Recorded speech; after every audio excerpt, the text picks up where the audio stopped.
السلام علیکم ورحمتہ اللہ وبرکاتہ۔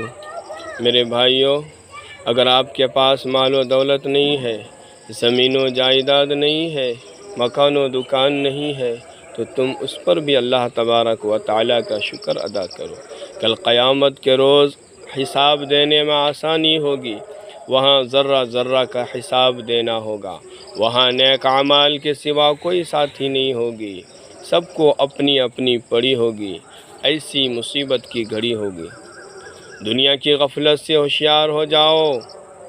دنیا کی زندگی اور بہار چند دن کی ہے، سفر آخرت قریب ہے، وہاں کا سرمایہ اور خرچ جمع کر لو، اور اللہ کے حکموں اور رسول اللہ صلی اللہ علیہ وسلم کے حکموں کے تابع داری کرو، اپنے برے اعمال سے توبہ کر لیا کرو، موجودہ زندگی کو غنیمت جانو، ورنہ مرنے کے بعد پچھتاؤ گے۔